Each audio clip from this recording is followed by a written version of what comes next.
Shadow Chancellor, thank you for talking to us. The May's lecture is a big moment for anyone, almost kind of a rite of passage for someone who's possibly about to become Chancellor. Can you tell us, though, so you've said previously that we're facing as a country, and you as a government, as a potential government, one of the toughest inheritances that any previous government has faced. What is there within this lecture that is proportionate to that challenge? What can actually deal with that in here? Two key things in the speech this evening, which is a speech really about what sort of Chancellor I want to be, what my priorities would be. The first is around bringing stability and security back to the economy with a tough set of fiscal rules, but the right institutional framework to give businesses the confidence that they need to invest and give families the confidence they need after the chaos and instability we've seen. But the second key feature, which I really think is about addressing the big challenge we face in Britain over the last 10 or 15 years, is lack of growth. And it is that lack of economic growth that means that we are stuck in a rut, not able to achieve our potential. And the speech goes into quite a lot of detail about the comprehensive plan for growth that I would bring in as Chancellor, a plan that has been co-written with business, because I see the role of Chancellor as one where you partner with business to achieve our potential as a nation. So this, is it fair to say then that this is it, this is your plan, what we have here in this lecture? This is about what sort of Chancellor I want to be, what my priorities would be, and the choice as well that people face at the next election, because we are at a crossroads. We can either have 5 more years of chaos and instability, which is what we've had to get used to, frankly, under the Conservatives, or stability and security with a comprehensive plan to grow the economy and iron discipline when it comes to fiscal rules and the institutions that we need to make Britain a safe and secure place to invest. I suppose I'm just curious because, okay, so within this speech, there's a few things. You're keeping the Bank of England's 2% target, you're enshrining that. You're keeping the Financial Policy Committee, you're keeping the OBR, but you're beefing it up a bit. You're keeping the Treasury's Enterprise and Growth Unit, beefing it up though. You're keeping, some of the most pressing, or probably the most pressing of all the government's fiscal rules. I'm just wondering, if it really were the worst inheritance that any Chancellor has seen in generations, surely you should have more dramatic plans to deal with the problems you've got right here. It seems like it's basically more of the same reading this. Absolutely not. In a way, how is it different though? In a way, stability is change, because all we've had the last 14 years is instability, chopping and changing one plan to another, 5 prime ministers, 7 chancellors. But specifically your plans though, Shadow Chancellor, what plans are different here that are proportionate to the enormous challenge that you say the economy is facing right now? Well, first on the economic architecture and second on growth. On the economic architecture, I promised to legislate for a fiscal lock so that never again can a Chancellor introduce a budget or a fiscal event that isn't alongside an independent forecast for the Office for Budget Responsibility. Yeah. But that's just enhancing the existing institutions. Well, no, that's a fiscal lock that doesn't exist today.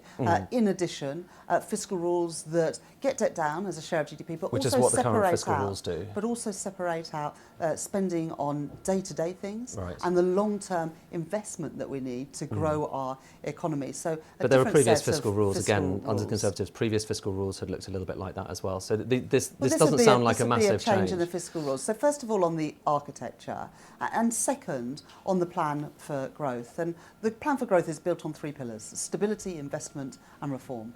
Stability, we've just spoken a little bit around.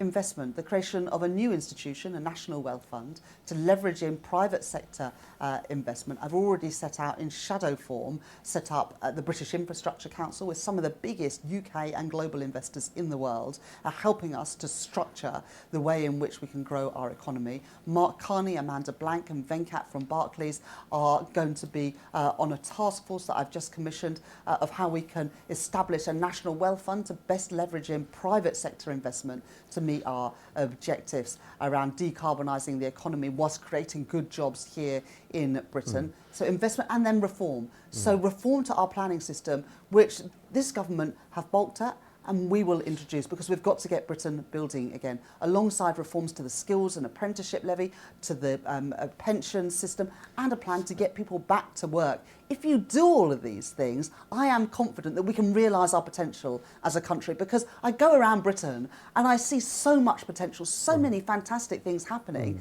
and you look at the GDP and the productivity numbers and it's just not there. We need to mobilise all the resources at our disposal to grow our economy, and I'm determined to do that, and the speech tonight sets out exactly how we will do that. But just to be clear, have you got more in the tank? Are there more policies? I understand you don't want to necessarily divulge what the policies are. Maybe you're worried the Conservative Party might steal them. But do you have more policies ready to go when you get into government, or is this basically it? Well, we've already set out, for example, how we would extend the windfall tax. But I'm not so interested in what you've already set out. I'm more curious about whether you have more beyond what you have currently set out. Well, when the election comes, obviously we'll publish a manifesto. But tonight's speech... And you will have more in that manifesto, will you?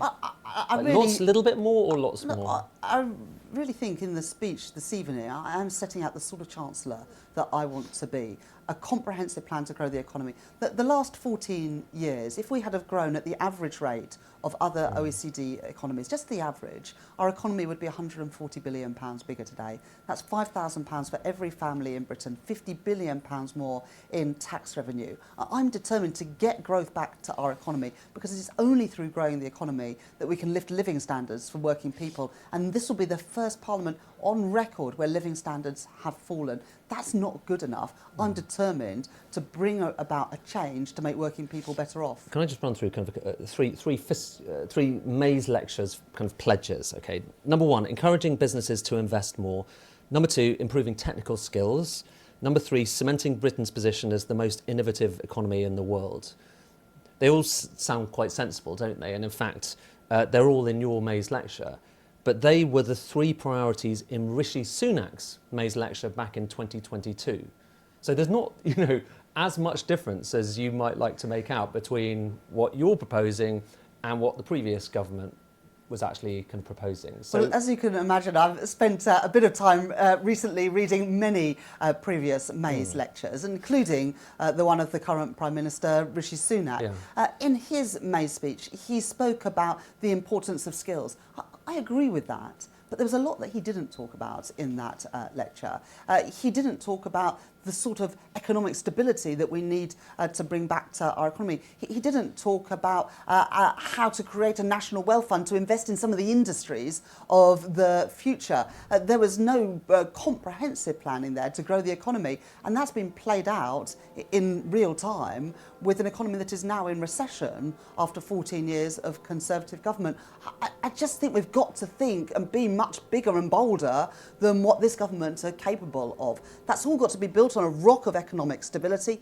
We've seen what happens when governments play fast and loose with the public finances like the Conservatives do, but also a plan to grow the economy to achieve that potential. If you listen to the Conservatives, you'd have it believed that you can't build in Britain today. That's not the summit of my ambition. I want to build the modern infrastructure in energy, in housing, in labs for our fantastic life science industries, in transport as well. We've got to get Britain building again. It's what investors say that they want to do, but this government isn't achieving that potential. George Osborne, to talk about another May's lecture, so he just before he became Chancellor in 2010, he had his lecture. One of the things, so he set out the plan for the OBR. He also said he was going to call an emergency budget within 50 days of the election. He also said there would be a spending review afterwards. I'm kind of noting that you haven't promised an emergency budget. You've just got your winter budget, which could well be, almost a year after the next election. So when are you actually going to come to the table and start to administer this stuff? Well, first of all, we've got to have a general election to be able to do any of these things, and Labour have got to win that election, and I certainly have no complacency about that. We've got to fight for every vote. But I think if you read this speech, you can't fail to see the sense of urgency to turn things around after 14 years of Conservative government. And of course, as we get close to the election, we'll set out the details of when that budget will be. But at the moment, it won't just be the winter one. that you're talking about here, there might potentially be another event straight after the election? We'll set out those details. We don't know whether there'll be another fiscal event before the next general election at the moment, but I want an immediate injection of cash into our public services. That will be funded by extending the windfall tax on the big profits the energy giants are making, putting VAT and business rates on private schools, as well as taxing private equity bonuses properly. I want to do those things. It would take a budget to do those things. I haven't set a timetable on it because we don't yet know when the next general election will be. Can you understand why people feel a bit frustrated? They want to hear more. I'm policies. frustrated. I wanted a general election. There needs to be a general election. People are frustrated after 14 years that we're going backwards. If I have a chance to do the things I've set out in this lecture this evening, to bring stability and security back to the economy, a plan to grow the economy in partnership with business, to make working people better off, I want to get going. I'm frustrated by the fact that I'm constrained by a lack of a general election. You have more you want to say, do you? You have more you want to give in terms of policies, more you want to say? I think I'm giving something like a 7,000-word lecture this evening on exactly... but a lecture that doesn't contain that much in the way of new policy, in fairness. But it sets out the detail of the sort of Chancellor I would want to be and my priorities. And my priorities are to bring stability back to the economy and to grow the economy. We haven't had either of these things the last 14 years. We've had stability and chaos, which have made working people worse off, and we've had a poor economic growth performance, and the current numbers of course show that we have fallen into recession. So this is about changing the economic architecture and changing the economic outcomes so that working people are better off and businesses have the confidence to invest once again in our country. Okay, Chancellor Rachel Reeves, thank you very much indeed. Thank you.